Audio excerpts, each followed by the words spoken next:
안녕하세요. DJ 라니입니다. 오늘의 사연 시작해 보겠습니다. 안녕하세요. 저는 욕심에 눈이 멀어 개차반 같은 시어머니에게 죽음보다 못한 고통을 선물한 30대 여성입니다. 크게 가진 것 없어도 삶을 주어진 것에서 열심히 살아가려고 한다면 존경받으며 살 수 있을 텐데요. 저희 시어머니는 자신의 것이 아닌 것을 가지기 위해 무임승차뿐만 아니라 저를 위협까지 하더라고요.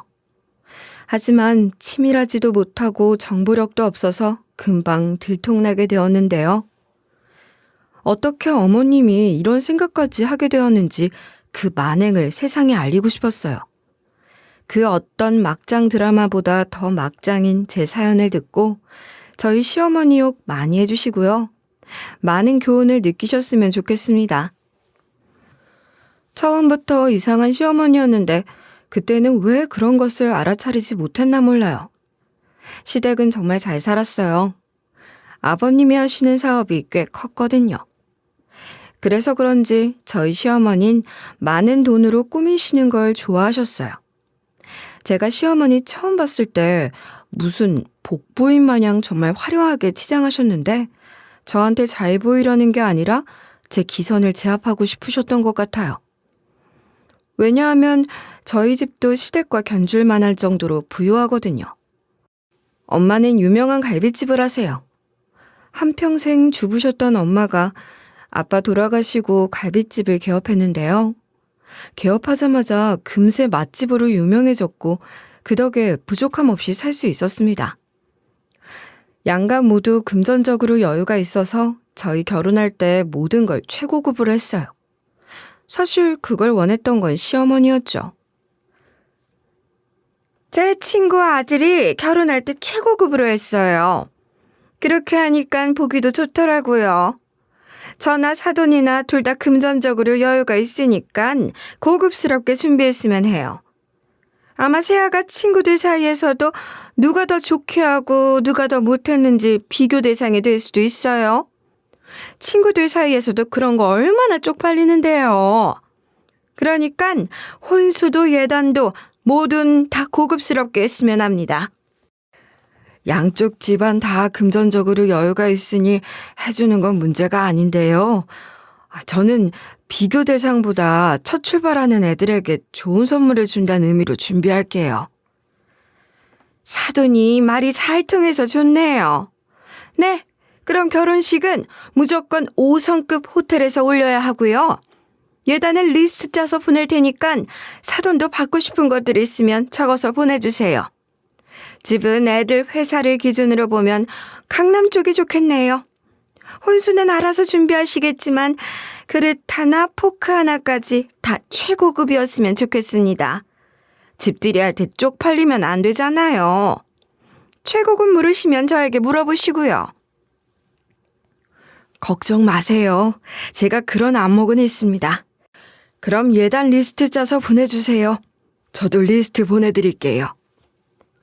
상견례에서 처음 만난 두 엄마들이 이렇게 불꽃이 튀었어요. 자존심 자부심이 대단한 두 분이 얼마나 살벌하게 말씀하시던지요. 저희와 아버님은 한마디도 못하고 옆에서 잠자코 있었습니다.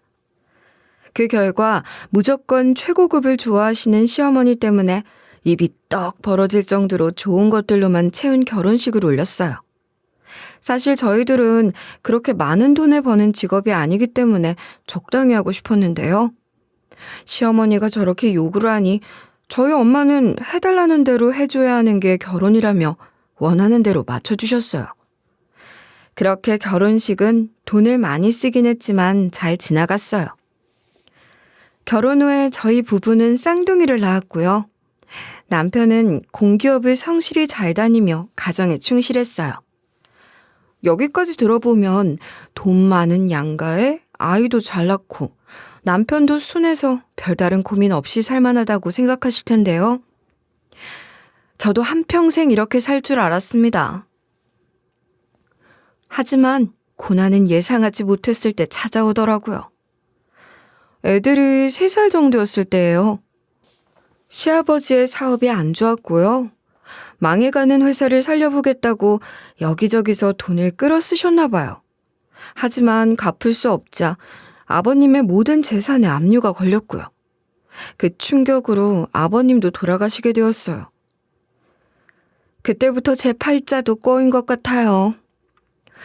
남은 가족들은 아버님 빚을 갚기 위해 여기저기 알아봤어요. 하지만 그 빚이 너무도 컸기에 일반인인 저희가 갚기엔 부족했죠. 어떻게 해야 하나 고민하고 있는데 이런 일을 예상이라도 한 듯이 어머님과는 진작에 위장이혼을 해놓으셨더라고요. 게다가 숨겨놓은 비자금도 꽤 됐고요. 아주버님이 그걸 알고 어머님과 실랑이를 했어요. 엄마, 이런 돈이 있으면서 왜 없는 척했어? 집과 땅들만 다 팔아도 어느 정도 빚이 정리가 되겠네. 얼른 팔자. 얘, 안 돼. 이건 내 거야. 내가 네 아빠 모르게 조금씩 모아서 사놓은 것들이야. 여기 재개발 지역이라 더 올라. 무조건 가지고 있어야 돼. 안 돼. 난 절대 못 팔아. 어머님은 어머님 명의로 된 집과 땅들을 안 내놓으시려다가 아주버님이 팔라고 강하게 말해서 다 팔아 빚을 갚았고요. 또 어머님 서랍에 있던 돈 될 만한 금은 보화들, 값비싼 옷들, 명품 가방들까지 싹 다 팔았습니다. 저희 아주버님은 싱글인데요. 모아놓은 재산도 꽤 되셔서 그 돈들까지 다 모아서 아버님 빚을 다 정리할 수 있었습니다. 빚을 다 갚고 나니 그래도 얼마가 남더라고요. 그 돈과 저희의 신혼집을 팔아서 좀 보태드렸어요. 그래서 어머님과 아주버님은 외곽에 있는 허름한 1억짜리 빌라에서 살게 되었어요. 그때 어머님 나이 60 초반이셨는데요. 한평생 일이라는 걸 해본 적이 없어서 그런지 이런 위기의 상황에서 어쩔 줄 몰라 했어요. 다행히 상황 판단이 빠르고 결단력이 강한 아주버님이 있었기 때문에 이렇게 큰일을 잘 처리할 수 있었죠. 저희 아주버님은 대기업을 다니고 있고요. 나이도 있어서 직급이 꽤 높아요. 또한 현명한 분이시고 제가 본 사람 중에 제일 바른 생각을 가지고 있죠. 이렇게 큰일을 겪자 아주버님이 저희한테 이러시더라고요. 앞으로는 내가 어머님을 지킬 테니 너희는 너희끼리 알아서 잘 살아. 무슨 일 있으면 연락하고 내가 도와줄 테니까. 형도 무슨 일 있으면 나한테 말해. 엄마는 같이 모셔야지.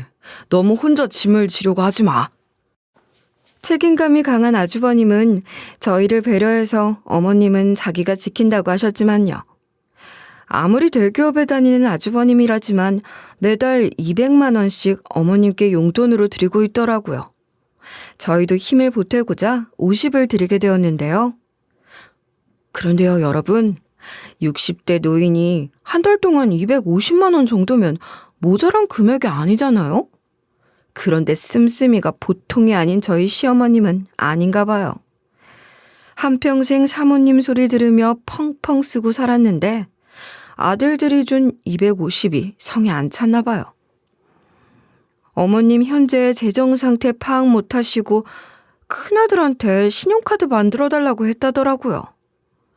아주버님이 안 된다고 하니까 제 남편한테까지 말했고요. 남편도 싫다고 하자 무슨 좋은 소리 듣겠다고 저한테까지 와서 연락하신 거 있죠? 심지어 저희 친정 들먹이며 친정 지원 좀 받아오라고까지 말씀하셨어요. 제가 이건 남편한테 말을 해야 될 것 같아 했더니 남편이 그날 인생 처음으로 어머님께 소리를 질렀습니다. 엄마, 제정신이야? 집안 망했고 아들 둘한테 용돈 받고 살면서 뭐? 카드? 게다가 우리 와이프한테는 친정이 손 벌리라고 했다며? 시어머니로서 그게 할 소리야? 얘, 힘들면 서로 돕고 사는 거지. 사돈도 가족이다. 내가 못할 말 한 것도 아닌데 왜 이렇게 호들갑이야? 제발 좀! 엄마, 예전에 사모님 아니야. 지금 현실을 잘 봐. 장모님은 아버님 없이 장사해서 가게를 저만큼 키워놓으셨는데 엄마는 뭐하는 사람이야? 제발 부끄러운 인생 살지 마. 나 정말 쪽팔린다니까. 그리고 돈이 필요하면 일해서 벌어서 써. 아들 둘 등쳐먹을 생각하지 말고. 남편이 그렇게 질러놓자 어머님도 많은 생각이 드셨는지 식당에서 일을 하게 되었다고 연락이 왔어요. 그런데요, 저희 시어머님 정말 대단하신 분이더라고요. 아직도 본인이 사모님인 줄 알고 식당에 일하러 나가서 콧대를 세웠나 봐요. 가게 주인과 싸워서 그만두고 다시 일을 구하고 잘리고를 반복하시더라고요. 저도 쌍둥이 애들 키우며 매일 지지고 볶는데 매일같이 전화로 어머님 한풀이를 들어드리는 게 정말 힘들었습니다. 한편 제 원래 직업은 필라테스 강사예요. 애를 낳고 복귀할 시점을 찾고 있었는데요. 운 좋게 아는 선배가 해외로 나가야 한다면서 운영하고 있던 필라테스 센터를 저한테 넘길 테니 생각 있냐고 물어왔어요. 저도 때마침 아이들이 어린이집에 갈 수 있는 나이가 돼서 슬슬 일을 하려고 했는데 좋은 기회가 생겨서 인수받게 되었죠. 그런데요, 참 인생은 제 마음대로 풀리지 않더라고요. 일도 하고 애도 볼 수 있을 거라는 제 계획과는 달리 두 마리 토끼를 다 놓치게 생겼지 뭐예요. 애들은 어린이집 다니면서부터 계속 아팠고요. 제가 필라테스 센터 원장인데 출근을 안 할 수가 없잖아요. 애들을 데리고 출근하기도 하고 회원들에게 양해를 구해 시간도 바꿔봤지만 그게 하루 이틀이죠. 여보, 나 어떡하면 좋을까? 애들은 계속 아파서 어린이집을 못 가고 회원들은 내 소원만 기다리고 있는데 이러지도 저러지도 못하겠어. 일 그만둘까? 지금 일을 시작했는데 아깝지. 그러지 말고 베이비시터를 구하는 게 어때? 고정적인 시간으로 애들을 봐준다면 당신도 나도 수월할 것 같아. 그럴까? 사실 남한테 애들을 맡기는 게 좀 불안하긴 한데 애들한테 나쁜 짓 할 수도 있으니까. 잘 찾아보면 좋은 사람도 많아. 색안경 끼지 말고 좋은 사람 잘 찾아보자. 내 친구는 시터 잘 구해서 몇 년째 잘 살더라고. 우리도 잘 찾아보자. 그래서 베이비시터를 구하려고 공고글도 올리고 소개도 받으며 면접도 몇 차례 진행했어요. 그런데 마음에 드는 사람 찾기가 힘들더라고요. 괜찮다 싶으면 시간이 안 맞고 또 괜찮다 싶으면 원하는 급여가 안 맞고요. 사람 구하기가 하늘의 별 따기더라고요. 한 10명 정도 면접을 봤는데요. 하루는 어머님이 저희 집에 연락 안 하고 오셨다가 제가 면접 보는 것을 보게 되었어요. 제가 상황을 설명해드리자 어머님이 크게 놀라시더라고요. 어머, 얘! 그런 일이 있으면 나한테 말하지 그랬어. 내가 애들 봐주면 되잖아. 다른 사람한테 그렇게 큰 돈 줄 필요 뭐 있니? 그 돈 나한테 줘라. 그럼 내가 우리 애들 잘 보살펴주고 서비스로 집안일도 해줄게. 어머님이요? 저야 어머님이 저희 애들 봐주시면 좋죠. 애들도 할머니 좋아하고 익숙하니까요. 정말 그렇게 해주실 수 있으세요? 그런데 어머님 일하지 않으세요? 나 오늘 사장이랑 싸우고 그만뒀다. 아니, 내가 설거지 담당인데 바쁘다고 테이블도 좀 치워달라지 뭐냐? 그래서 테이블 치워주는 값 더 줄 거냐고 했더니 지가 뭐라도 되는 줄 알고 나한테 퍼붓는데 나도 가만히 안 있고 싸웠지. 그 길로 나와서 여기 온 거야. 세상에 미친 인간들이 너무 많아. 또 그런 일이 있으셨군요. 어머님이 그 일과는 안 맞나 보네요. 어머님도 그 일할 성격이 아니신 것 같아요. 그럼 어머님이 저희 애들 봐주시겠어요? 애들도 할머니 좋아하니까 어머님이 봐주시면 좋을 것 같긴 해요. 그럼 내가 식당이라는 것보다 우리 애들 보는 게 훨씬 더 좋지. 내가 우리 아들 둘을 얼마나 잘 키워놨니? 그건 인정하지? 그럼요. 그건 인정하죠. 그런데 어머님, 아까 말씀하신 것처럼 집안일도 해주실 거예요? 하지만 저희가 드릴 수 있는 금액은 애들 봐주는 정도의 돈만 드릴 수 있어요. 저희도 사정이 여유롭지 못해서요. 아이, 그럼 집안일은 매일 하는 거니까 일도 아니야. 너 퇴근하기 전까지 애들 어린이집 갔다 와서 다 시켜놓고 밥도 먹여놓고 청소도 싹 해놓을 테니까 걱정 말고 너네는 일해. 어머님이 먼저 제안을 해주시니까 안심이 되더라고요. 저희 어머님이 다른 건 몰라도 애들 예뻐하고 집안일은 잘하세요. 어머님이 매번 일자리를 구하고 싸우고 그만두고를 반복했는데 어차피 남한테 나갈 돈 어머님께 주면 좋고 어머님도 고정 수입이 생겨서 좋을 것 같았어요. 남편한테 말했더니 남편도 괜찮다고 해서 어머님이 베이비시터 겸 가사 도우미를 해주게 되었습니다. 저희가 용돈과 더불어 월급을 드리기로 했고요.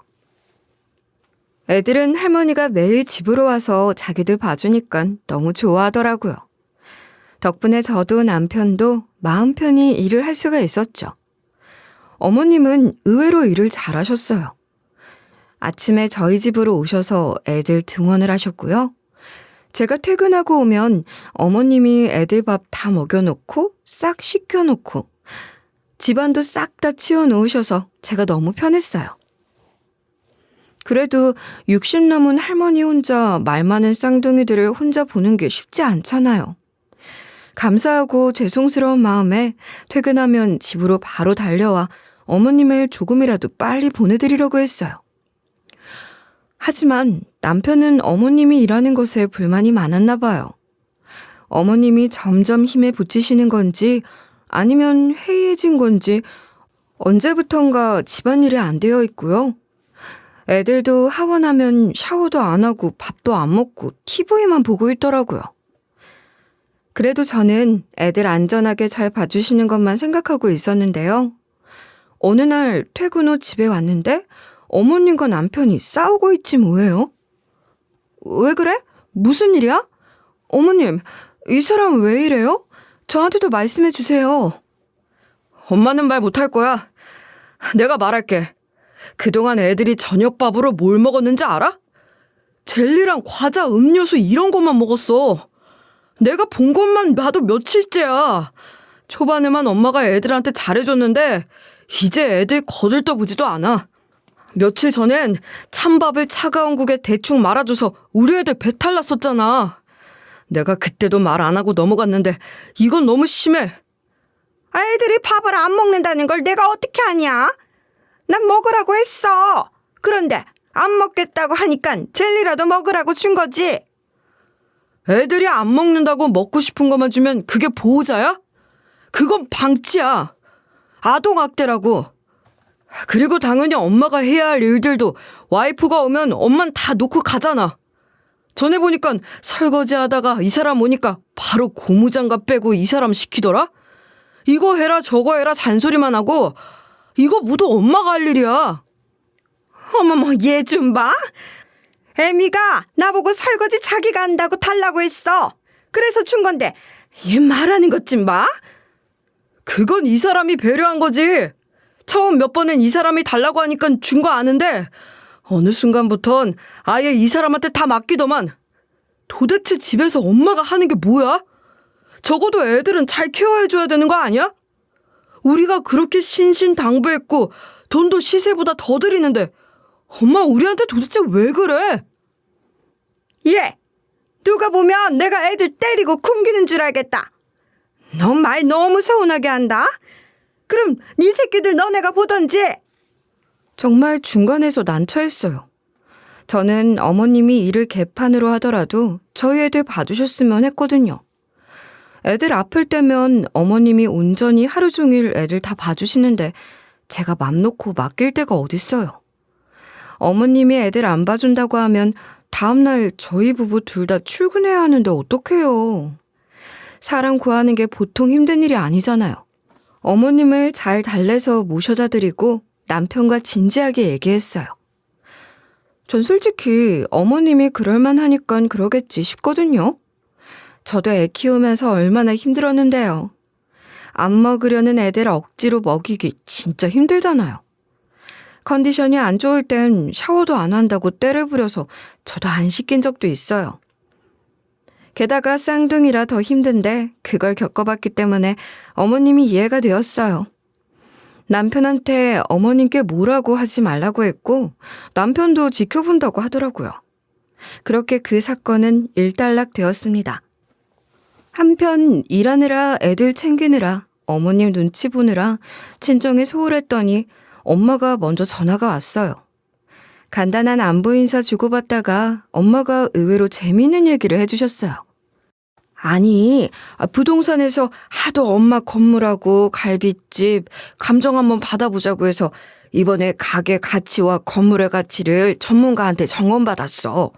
그랬는데 뭐라는 줄 알아? 그래도 꽤 나오지 않아?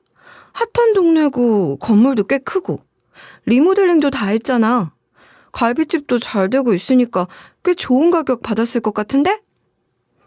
건물만 160억이래. 원래는 이 정도가 안 되는데 일단 이 동네가 요즘 말로 핫한 동네고 주변에 병원들과 뷰티 매장들이 입점해 있어서 유동인구가 많잖아. 그리고 갈비집이 잘 되니까 그게 더 가격을 상승시키더라고. 게다가 건물 사이에 위치한 낀 건물에다가 건물 앞 전면부가 넓어 공간 활용이 뛰어나다네. 이렇게 다 높게 평가가 되더라고. 160억? 엄마, 어마어마하다. 매일가랑 비교하면 몇 배는 뛴 거 아니야? 엄마 처음에 건물 살 때 심사숙고했었는데 정말 잘 산 것 같아. 아, 나도 이 건물이 이렇게 비싸질 줄은 몰랐어. 이게 몇 배니? 나도 당장 팔 건 아니지만 그래도 고가로 쳐주니까 기분이 좋아서 전화했어. 엄마 대단한 거 인정해. 아빠 돌아가시고 온전히 엄마가 이뤄낸 성과잖아. 쉽지 않았을 텐데 정말 존경합니다.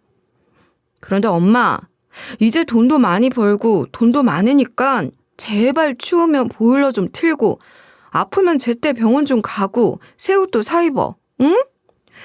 누가 보면 엄마 이렇게 돈 많은지 모를 거야. 한평생 아껴 살아서 그런 게 잘 안 돼. 잔소리 그만하고 조만간 애들하고 김서방이랑 같이 놀러와. 엄마 이제 주말에 하루는 쉬기로 했어. 나도 힘에 부치더라고. 알았어. 연락하고 갈게. 일도 좀 쉬엄쉬엄 하고 아프면 병원 꼭 가. 나한테 전화라도 해주던지. 알았지? 저희 엄마가 재산은 많지만 자기 몸을 잘 돌보지 못해요. 병원 가서 약 지어 먹으면 금방 나을 감기도 꾸역꾸역 민간요법으로 치료하시다가 폐렴까지 갔었거든요. 돈이 많든 돈이 없든 할머니들 병원 가기 싫어하는 건 알아줘야 한다니까요. 그렇게 엄마와 안부 인사를 나눈 지 일주일이 지났을까요?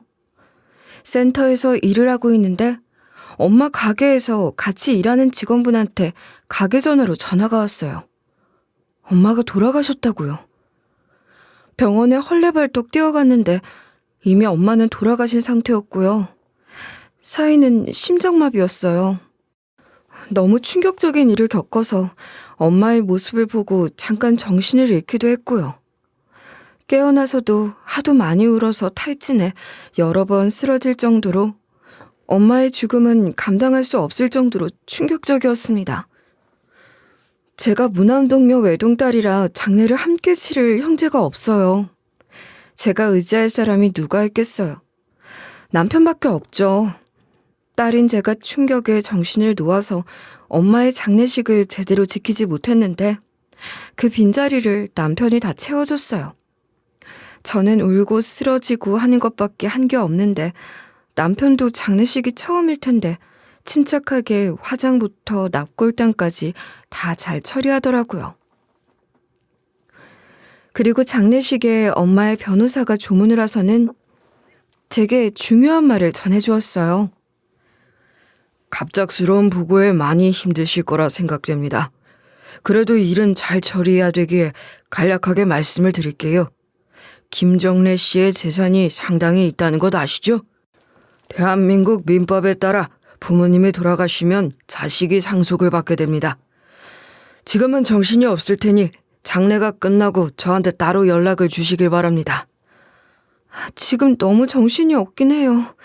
지금 장례식도 제대로 처리 못하고 있는데 상속까지 신경 쓸 여유가 없어요. 장례식이 끝나고 연락드릴게요. 와주셔서 감사합니다. 변호사님, 급한 건 아니죠? 이 사람 심신이 아주 안 좋아요. 천천히 연락드려도 되는 거죠? 네, 제가 그럼 필요한 서류와 절차를 문자로 먼저 발송해 드릴 테니까 마음 잘 추스르고 연락 주세요. 삼가 고인의 명복을 빕니다. 엄마가 당신 몸 부서져라 열심히 일해서 번 돈들 제대로 쓰지도 못하고 다 저한테 주게 된 거예요. 그런 생각하니까 더 슬프더라고요. 차라리 이 돈으로 엄마 따뜻하게 지내고 매년 건강검진 잘 받았으면 이렇게 갑자기 돌아가지 않으셨을까 싶은데요. 변호사님이 왔다 간 후로 저는 더 마음이 슬퍼져서 더 괴로웠던 것 같아요. 내가 좀 더 엄마한테 신경 쓸 걸. 내가 좀 더 자주 찾아가서 엄마를 지켜봐 줄 걸. 엄마한테 엄마를 챙기는 법을 좀 더 알려줄 거라며 많은 후회의 눈물을 흘렸습니다. 장례를 다 치르고 집에 돌아와서 헛헛한 마음에 누워 있었는데 시어머니가 애들 봐준다며 저희 집에 오셨어요. 저는 며칠 더 쉬고 일을 하기로 했고요. 남편도 제 걱정에 휴가를 냈어요. 정말 물 한 모금 넘길 기운이 없는데요. 절 위로한답시고 시어머니가 뭐라고 한 줄 아세요? 친정엄마가 저한테 160억짜리 건물을 남기고 가셨으면 덩실덩실 춤이라도 추겠대요. 그때 그 말 듣고 크게 싸울 뻔했는데 남편이 어머님 데리고 나가서 한번 참게 되었어요. 그런데요, 어머님은 저를 뭘로 보신 건지 그날부터 노골적으로 저한테 돈을 요구하시더라고요. 애들 보고 집안일까지 해주는데 그에 비해 받는 금액이 작다고 월급을 올려달라고 하셨고요. 애들이 자꾸 안겨서 어깨가 아프다면서 광고에 나오는 안마의자를 사서 보내라고도 하셨어요. 저는 가뜩이나 힘이 없어 죽겠는데 어머님이랑 말씨름할 기운이 없어서 원하는 대로 해준다고 했어요. 대신에 앞으로 청소도 열심히 해주고 애들 반찬도 만들어서 꼬박꼬박 밥도 잘 먹이고 샤워도 잘 시켜달라고 재차 당부했습니다. 그렇게 요구했으면 거기서 끝냈어야죠. 제가 어머님의 말을 순순히 다 들어주니까 호구로 보였나 봐요. 가뜩이나 힘든 사람을 붙잡고 더 큰 걸 요구하더라고요. 아니, 내가 어제 퇴근하고 집에 도착하니까 11시가 넘은 거 있지? 아무래도 내 집이 너무 먼 것 같아. 너네 집 가까운 쪽으로 집 하나 해줘라. 그럼 내가 너네 집에 더 늦게까지 있을 수 있고 급할 땐 바로 달려올 수도 있지 않니? 집이요? 어머님, 저희가 돈이 어딨어요. 그리고 저희가 급할 일이 뭐가 있겠어요. 죄송하지만 집 해드릴 수 있는 여건이 안 돼요. 왜? 너 친정엄마한테 상속받은 건물 있잖아. 가게도 유명하고 거기서 좀 융통하면 되지. 그리고 나 무릎이 아파서 더 이상 대중교통 못하겠어. 출퇴근용으로 차 한 대 뽑아줘. 작은 건 안전과 연관되니까 중형 이상으로. 알았지? 어머님, 혹시 제가 부자로 보이세요? 아직 상속받지 않았고요. 그 상속 받으려면 세금을 어마어마하게 내야 돼요. 그래서 저 어머님께 집 해드릴 돈 없어요. 차 사드릴 돈도 없고요. 어머님이 절 때문에 그렇게 힘든지 몰랐네요. 그럼 많이 힘드시니까 애들 보는 일 그만하시고요. 저희도 예전처럼 용돈만 드릴게요. 뭐라고? 시어머니한테 싸가지 없게 말버릇이 그게 뭐니? 너 지금 돈 있다고 유세했더니? 돈 좀 있다고 사람 무시해? 어디서 배워먹은 싸가지야? 무시한 건 어머님이시죠. 제가 상속받아서 돈 좀 있을 것 같으니까 그 돈 좀 같이 쓰려고 하시는 거잖아요. 적당히 하세요. 그 돈 저희 엄마 목숨값이에요. 한 번도 제 돈이라 생각해 본 적 없고요. 제발 좀 염치가 좀 있으세요. 뭐? 염치? 너 말 다 했니? 그래, 그렇게 나오겠다 이거지? 어디 나 없이 잘 살아봐라. 나 내일부터 안 나올 거니까 그런 줄 알아. 어머님은 생각이 참 유치했습니다. 제가 상속을 받게 되니까 저에게서 콩고물이라도 먹으려고 아주 안간힘이었어요. 그런데 말이 되나요? 아직 상속을 받지도 않았고요. 그렇다고 시어머니 집 해드리고 차를 해드리는 게요. 제가 어머님의 요구를 거부하자 어머님은 그날부터 저희 집에 오지 않으셨어요. 저희가 어머님 없으면 못 살까 봐요? 아니요. 저도 다 방법이 있었어요. 저는 법적인 절차 때문에 엄마의 갈빗집 운영을 잠시 멈췄어요. 다른 건 몰라도 거기서 일하던 정직원들은 제가 챙겨야 하는 게 맞다고 생각했어요.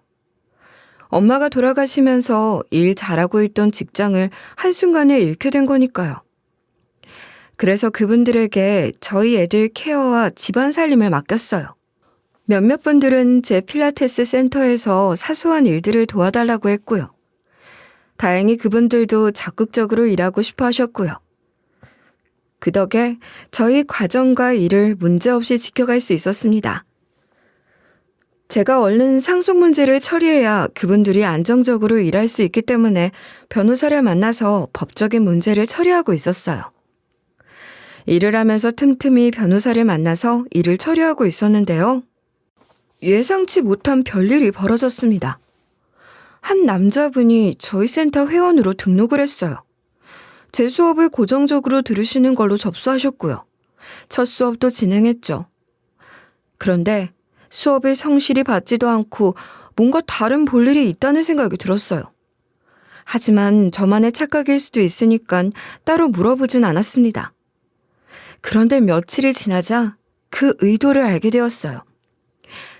저희 센터에선 트레이너의 개인 번호를 알려주지 않는데 그 남자 회원이 어떻게 알았는지 제 번호로 밤에 문자가 왔는데 자신은 누구인데 오늘 좋았다며 내일 토하자는 내용이었어요.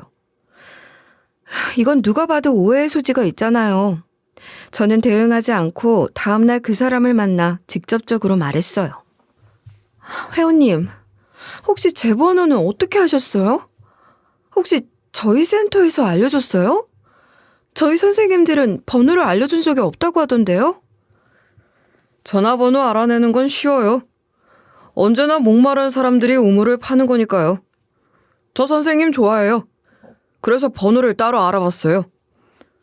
제가 연락처를 가르쳐주지도 않았는데 제 번호를 따로 알아낸 것도 기분이 나쁜데요.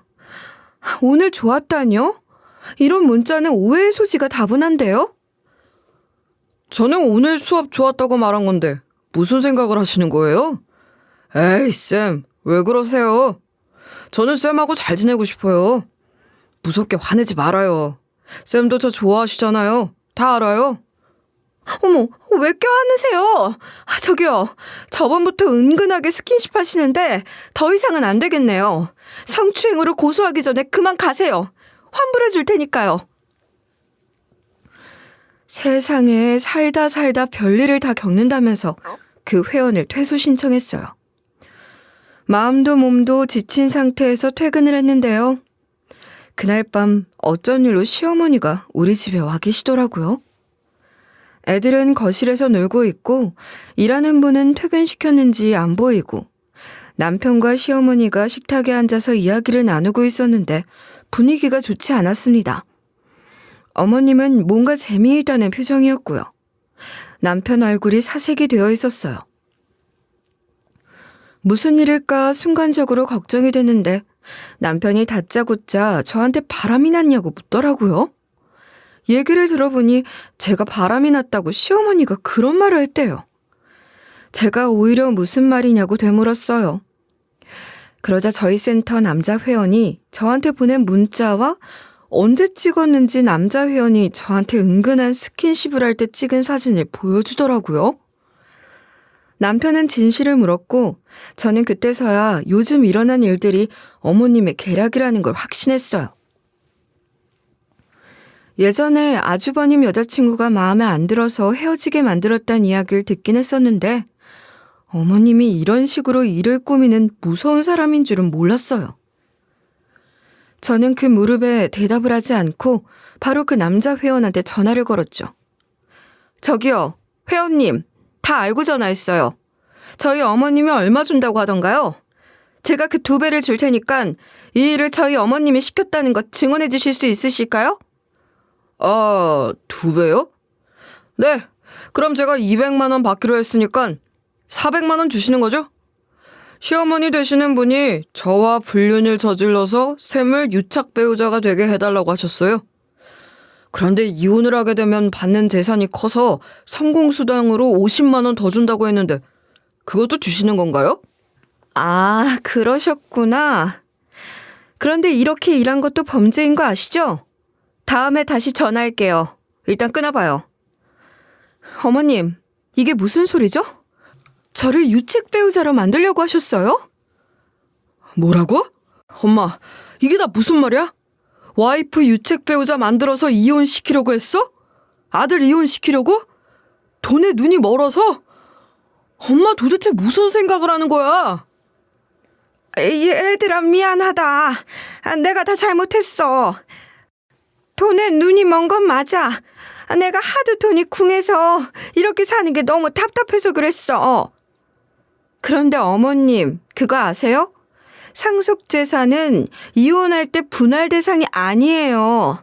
이혼을 해도 저희 엄마가 물려주신 재산은 다 제 거라고요. 그러냐? 아니, 내가 몰랐어. 미안해. 내가 정말 무지했어. 나 한 번만 용서해주면 안 될까? 내가 앞으로 너네 집안일 애들까지 싹 다 무료로 봐줄게. 응? 아니, 엄만 이제 더 이상 보고 살 수가 없을 것 같아. 이건 신뢰의 문제야. 어떻게 아들 인생을 이렇게 말아먹으려고 해? 엄마, 이제 영 끊고 살자. 안 보고 사는 게 낫겠어. 가세요. 이 집에서 나가서 다시는 저희 찾지 마세요. 남편은 단단히 화가 났고 어머님도 스스로가 부끄러우신지 다시는 저희 집에 오지 않으셨어요. 막장 드라마보다 더하지 않아요? 어떻게 시어머니가 이럴 수가 있어요? 아주버님도 듣고 놀라셔서 저희 마음 끌리는 대로 하라고 하셨고요. 저희는 그렇게 어머님과 인연을 끊게 되었습니다. 그런데요, 참 사람 일 모르는 거더라고요. 몇 주 아주버님께 전화가 왔어요. 어머님 우울증이 오신 것 같다고요. 용서가 안 되겠지만 조금만 마음을 풀면 안 되겠냐고요. 그 말을 들으니 이유가 어찌되었든 좀 짠했어요. 그래서 남편한테 시켜서 어머님께 전화 한 통 하라고 했죠. 그랬더니 어머님이 미안하다며 싹싹 빌면서 밥 한 번 먹자더라고요. 애들도 너무 보고 싶다면서 저희 집에 밥을 차려놓을 테니 퇴근하고 바로 오라고요. 정말 저희 집에 상다리가 부러지게 차려놓으셨고요. 어머님은 밝은 표정으로 저희를 맞아주셨고 과하게 친절하셨어요. 그동안 미안했어. 나한테 마음 풀어줘서 고마워. 내가 다시는 그런 욕심 부리지 않을게. 법적인 절차 잘 끝냈다며? 아유, 보통 일이 아닌데 너희 참 기특하다. 그런데 이런 어려운 일도 겪어가면서 어른돼 가는 거야. 애미야, 그동안 고생 많았다. 오늘은 일 잘 처리한 거 축하하는 자리라 생각하고 축하주 한잔 하자. 네, 어머님. 그동안 있었던 일들을 다 잊을 순 없겠지만 잊어보려고 노력할게요. 그리고 내일 새벽 예약권이 있어서 전 조금만 마실게요. 당금술 가지고 오신 거예요?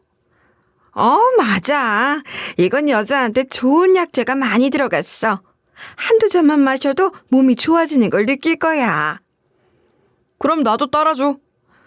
나도 오래간만에 집에서 술 한잔 해야겠다. 난 좀 늦게 출근하니까 몇 잔 더 마셔야겠다. 이건 여자한테 좋은 술이라 애미만 마셔야 돼. 애미야, 이거 냉장고에 넣어두고 하루에 한 잔씩 꼭 마셔라. 응? 이건 술이 아니라 약이야, 약. 그리고 우리 아들은 이거 마셔. 이건 남자한테 좋은 거야. 저희 어머님이 평소에 술을 직접 담그는데 집에 가면 과일주도 있고 약재로 만든 술도 많이 있어요. 그날은 약재로 만든 술을 가져오셔서 저한테 한 잔 따라줬고요. 남편한텐 다른 술을 꺼내서 따라주셨어요. 그런데 그 술을 마시려고 하는데 냄새가 이상하더라고요. 묘하게 쓴 냄새가 나고 색도 뭔가 탁하게 느낌이 이상했어요. 그래서 어머님이 찌개를 가지러 가실 때를 틈타 남편 잔과 제 잔을 바꿨죠. 그런데요, 그 술을 마신 남편에게 이상한 증세가 나타나기 시작했어요. 몇 분이 지나자 남편은 계속 화장실을 들락날락했고요. 계속 배가 아프다며 음식도 제대로 먹질 못했어요. 전 그냥 신호가 왔구나 했는데 세 번째 화장실에 가면서부터는 좀 이상하다고 생각했어요. 그런데 시어머니도 이상하다는 걸 느끼셨는지 남편 앞으로 비어있는 잔을 먼저 확인하시더라고요. 남편 앞에 있는 잔이 비어있는 걸 보고 난 다음 제 앞잔에 채워져 있는 잔을 확인하시더니 얼굴이 굳어지시더라고요. 너희 혹시 술 바꿔서 마신 거니? 너 애미술 마신 거야?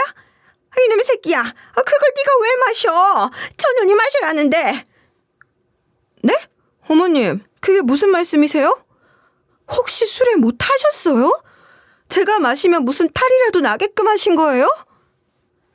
아니 그게 아니라 이건 여자한테 좋은 술이라고 했잖니. 남자 몸에는 안 받아. 그래서 저런 거야.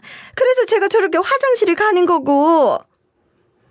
저를 가르치시면서 전연이라고 하셨잖아요. 제가 바본 줄 아세요? 이실직고 말하세요. 속여서 먹이는 건 상해죄에 해당돼요. 경찰 부르기 전에 얼른 솔직하게 말씀하시라고요. 뭐? 경찰? 애미야, 뭐 이런 일로 경찰까지 부르니. 내가 다른 걸 넣은 게 아니라 너한테 도움되는 거 넣었어. 진짜야? 이상한 약 넣은 거 아니라고. 약이요? 무슨 약인데요? 저는 먹어도 되고 제 남편은 먹으면 안 되는 게 어떤 약인데요? 어머님, 솔직하게 말씀하세요. 저 정말 화내요? 그게 사실은 다이어트 한약을 넣었어. 미안하다. 내가 너 몸매 가꾸는데 도움이 될 것 같아서 넣은 건데 일이 이렇게 될 줄은 몰랐어. 미안해. 뭐라고요? 다이어트 한약이요? 참네. 거짓말 아니시죠? 저 사실인지 아닌지 이 술장 국과수에 넘겨서 조사할 수도 있어요. 아니야, 그건 진짜야. 내가 미안하다. 내가 너 위한다는 생각에 그런 건데 내가 실수했나 보다. 엄마, 이건 실수가 아니라 범죄예요. 범죄. 왜 자꾸 이런 일을 만드는 거야? 왜 자꾸 우리를 건드려요? 안 그래도 이 사람 직업상 마른 체형을 유지하는 사람이라 지금도 말랐는데 이런 사람한테 다이어트 한약이라뇨? 갑자기? 왜요? 맞아요. 절 위한 거라면 보약을 넣으셨어야죠. 저 다이어트 필요 없는데 왜 그 한약을 넣은 거예요? 그게 말이야. 내가 정말 미안해. 내가 무지했어. 정말 미안해. 사실 다이어트 한약의 효능에 대해서 알게 됐어. 먹으면 심장이 두근거리고 식욕도 없어지고 화장실을 계속 간다고 하더라고. 그래서 컨디션도 안 좋아진다더라고. 그런 걸 알면서도 이 사람 먹이려고 했어? 이 사람 애 먹이려고? 엄마 도대체 뭐 하는 사람이야? 그걸 이 사람이 먹으면 힘만 들지 엄마한테 뭐 도움되는 게 뭐가 있어요? 솔직히 다 말해요. 안 그러면 경찰서 갈 거니깐. 아니 그게 아니라 컨디션이 안 좋아지면 일도 제대로 못하게 되잖아. 그럼 센터도 안 좋아질 거고 그렇게 되면 일을 그만두고 가정주부로 돌아갈 거라고 생각했어. 그렇게 되면 대단한 며느리가 아니라 평범한 며느리가 돼서 다시 예전처럼 화목하게 지낼 수 있을 것 같았거든. 애미가 무너지면 다시 날 찾을 거라고 생각했어. 그럼 날 품어줄 거라 생각했거든. 뭐라고요? 그럼 저 망가뜨리려고 일부러 그러신 거예요? 어머님, 정말 무서운 분이네요. 어떻게 저한테 이럴 수가 있어요? 제가 뭘 잘못했다고 자꾸 저한테 이러시는 거예요. 왜요? 그래서 내가 미안하다고 하지 않니? 나도 내가 잘못한 거 지금 인지했어. 미안하다. 정말 내가 경솔했어. 정말 기가 막힌 사건이었습니다. 저희 어머님 정말 왜 그러실까요? 저희 이혼시켜서 돈 좀 뜯어내려고 저 불륜녀 만들려고 하질 않나. 이제는 안 좋은 거 속여서 먹여서 제 인생 파탄나게 하려 하다니요. 정말 상상만 해도 끔찍합니다. 그런데요, 이렇게 먹는 것까지 위협을 받고 있는데 어떻게 어머님을 더 볼 수 있겠어요? 어머님, 저희가 어머님께 부족하게 대해드렸나요? 저 솔직히 결혼해서 시댁 망하고 저희도 집까지 팔아서 도와드렸고요. 용돈도 드리고 저희 애들 봐준 명목으로 급여 드린 것도 시세보다 더 높게 드렸고요. 아주버님이 월 200씩 용돈도 드리는데 어머님 생활하시기에는 부족함이 없는 돈인데 그렇게 부족하셨나요? 그래서 제가 상속받은 돈이 탐나셨어요? 미안해. 정말 미안해. 난 한평생 이렇게 살았어. 나 한 번도 가난하게 살아본 적이 없어. 너희가 주는 돈들 월급까지 다 합쳐도 가방 하나를 못 사는데 그게 돈이니? 껌값이지. 나 이렇게는 더 못 살아. 날 좀 걷어주면 안 될까? 나도 이런 삶 너무 힘들어. 그러니까 내가 돈 필요하면 돈 벌어서 쓰라고 했잖아. 매번 싸워서 그만두고 우리 집 일도 그만두고 도대체 엄마가 할 줄 아는 게 뭐야? 돈 쓰는 것만 잘하는 거야? 엄마는 우리 부모야. 우리 자식이 아니라 어떻게 부모가 돼서 우리한테 이럴 수가 있어? 어머님, 제가 생각을 해봤는데요. 저도 어머님과 일이 많았지만 그래도 가족이니깐, 이 사람 부모니깐 절 모함하고 힘들게 했어도 이해하고 넘어가려고 했어요.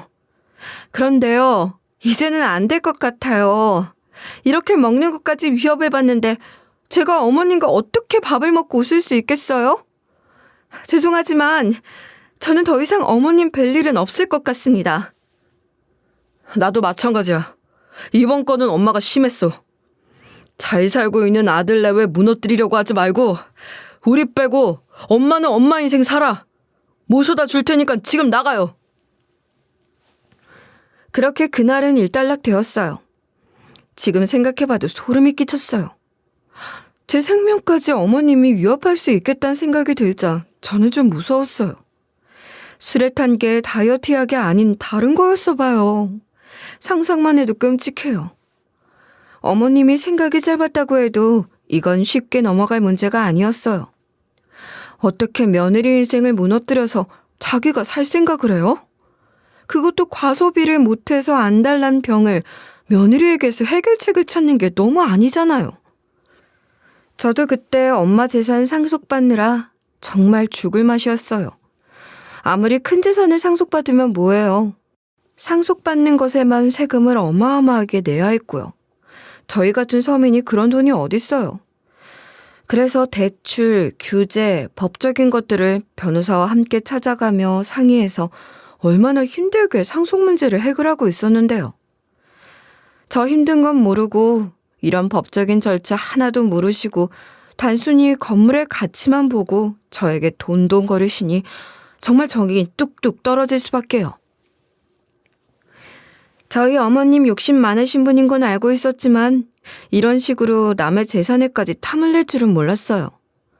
그러면 안 되는 것도 모르시는 게 더 큰일인 것 같았습니다. 그날 어머님을 모셔다 드리고 온 남편도 폭탄 선언을 했어요. 엄마 모셔다 주면서 나도 더 이상 볼 수 없을 거라고 말했어. 미안해. 우리 엄마가 이런 분이라. 내가 그 술 마셔서 다행이지 뭐야. 우리 엄마 원래부터 욕심 많고 갖고 싶은 건 무조건 가져야 하는 분이셨는데 이 정도일 줄은 몰랐어. 정말 미안해. 당신이 왜 미안해. 그러지 마. 어머님 마음을 이해해 보려고 했는데 내가 그 정도로 마음이 넓지 못해. 이해하지 않아도 돼. 이건 분명히 엄마가 잘못했어. 그리고 앞으로 용돈도 끊는다고 했어. 이제 엄마 신경 쓰지 말자. 형한텐 내가 얘기할게. 아주버님도 많이 놀라시겠다. 이런 얘기 하나도 모를 텐데. 놀라지 않게 잘 말씀드려. 그래도 난 아주버님은 계속 보고 살 거야. 다음 날 남편이 아주버님한테도 다 말했고요. 크게 놀라시며 아주버님은 자신의 어머님이 이 정도로 개차반인지 몰랐다며 눈물까지 훔치셨대요. 그리고 저희의 의견을 존중해준다고 하셨는데요. 저희가 너무 어머님께 험한 일을 당했고 그래서 이렇게 어머님과 연을 끊고 도리도 하지 않겠다고 생각한 게 당연하다면서 저희의 편에 서주셨어요. 그리고 저한테도 연락이 따로 와서 이야기를 나눴는데요. 그러면서 저 괜찮냐고 물어봐 주시는데 왜 그런 아주버님이 짠할까요? 집안의 모든 풍파는 오로지 아주버님 혼자 맞으시고 해결도 혼자서 해야 하는 아주버님의 책임감과 인생사가 너무 안타까웠어요. 마치 폭풍 속에서 외롭게 싸움을 준비하고 있는 장수의 느낌이랄까요? 아주버님이 앞으로 저희 신경 쓰이지 않게 어머님 단속을 잘한다고 하셨어요. 다시는 저희한테 연락도 하지 못하게 할 거고 찾아가지 않게 하겠다고요. 손주들 핑계를 댈 수도 있으니 집도 이사하고 어린이집과 핸드폰 번호도 바꾸기로 했습니다. 사실 그땐 좀 어머님이 무서운 마음도 컸던 것 같아요. 이만큼 저희를 괴롭게 했으니 이제는 저희 아이들한테 해코지하지 않을까 하는 생각도 든 게 사실이고요. 또 어머님이 무슨 핑계를 대고 저희한테 연락을 다시 하실지 그로 인해 저희가 또 일을 당할까 봐 걱정이 되기도 했습니다. 그래도 아주버님이 막아보시겠다고 하니까 마음이 놓이긴 했어요. 그렇게 그 일은 잘 마무리 짓게 되었어요. 남편은 미안한 마음에 제 눈치를 계속 보더라고요. 당신 괜찮아? 아직 감정이 안 좋으면 우리 기분 전환도 할 겸 다 같이 여행 갔다 올까? 우리 그동안 일이 많아서 여행 한 번도 못 갔잖아. 애들도 여행 좋아할 거야. 기분은 괜찮아. 마음은 무겁지만 그래도 점점 괜찮아지고 있어. 그래도 여행은 무리일 것 같아. 나도 너무 여행이 가고 싶고 애들도 좋아할 것 같지만 아직 엄마 상속 문제로 해결해야 할 것들이 많아. 고용 문제도 있고 건물 계약들이 엉켜있는 것들이 많더라고. 그래서 변호사님이랑 회의를 많이 해야 될 것 같아. 산 넘어 산이란 말이 딱인 것 같네. 장모님은 이 모든 걸 어떻게 혼자서 처리하셨을까? 정말 대단해. 장모님은 뭘 하든 잘 되셨을 거야. 그게 요리로 풀려서 맛집 사장님이 되신 거지. 아마 정치를 하셨으면 대통령이 되셨을 것 같아. 그치? 그럼 이따가 같이 가자. 나도 힘을 보탤게. 당신 혼자 그 힘든 일을 하게 냅둘 순 없지. 엄마의 재산을 상속받는 건 쉬운 일이 아니었어요. 상속세만 내면 다 해결될 줄 알았는데 알고 보니 크고 작은 분쟁도 있었고요. 엄마 가게에서 일하던 직원들의 고용 문제도 있었고요. 해결해야 할 게 산더미였습니다. 이런 일이 쉽지 않잖아요. 게다가 부동산 거래를 한 번도 해본 적이 없는 저에겐 너무 어렵게만 느껴졌어요. 이걸 책임지고 다 해결을 해야 하니 어깨가 무거웠습니다. 그래도 하나하나씩 풀어갔어요. 임대를 주고 있는 곳들 중에서 계약이 얽혀있는 것이 꽤 많았는데요. 심지어 계약자가 여러 명인 것도 있었고요. 한 곳 한 곳씩 다 만나서 얘기를 들어보고 원만하게 합의를 할 수 있게 절충안을 만들었고요. 다시 제대로 계약서를 써서 새롭게 계약을 했습니다. 가게도 골치가 아팠어요. 아무리 맛집으로 소문난 가게고 앞으로도 큰 돈을 벌 수 있는 곳이긴 하지만 요리의 문외한인 제가 어떻게 가게를 이끌어 나가겠어요. 제 전문 분야도 아닌데요. 가게는 제가 이어서 할 수 있는 부분이 아니기 때문에 과감히 좋은 사람한테 팔았어요. 대신에 파는 조건으로 기존 직원들을 모두 다 고용승계해 주기로 하고요. 고용승계를 하기 전에 그에 따른 퇴직금과 급여들이 꼬여 있었는데 그것도 다 해결하느라 노무사의 노동청까지 정말 골머리를 앓았습니다. 그 일을 몇 달에 걸쳐서 진행을 했어요. 다 해결되고 나서야 비로소 임대료를 받게 되었는데요. 상속받으며 빌렸던 채무를 갚는데 거의 대부분 들어갔고요. 아직은 저희가 큰 돈이 필요하지 않기 때문에 일정 부분은 저희 아이들 커가는 데 쓰려고 모았고요. 또 어느 정도는 고아원에 기부하며 현실에 맞게 살고 있었어요. 저희는 저희 일을 하나씩 정리하며 살고 있었는데요. 어머님은 아니었나 봅니다. 하루는 아주버님이 새벽에 남편한테 전화해서 한풀이를 하셨어요. 알고 보니 어머님이 돈이 하도 궁하자 집을 담보로 잡고 대출을 받았고요. 그래서 승용차 한 대를 뽑고 가방을 사셨다고요.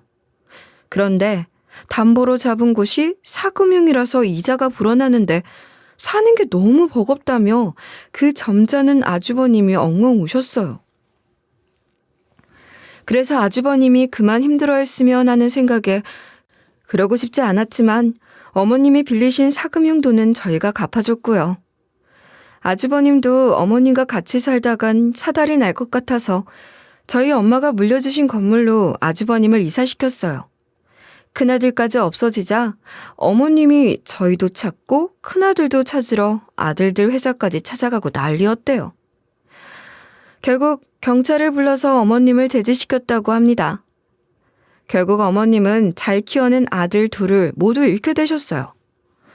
자식들 연 다 끊어지고 어머님은 무슨 희망을 갖고 사실까요? 아마 죽지 못해 사실 겁니다.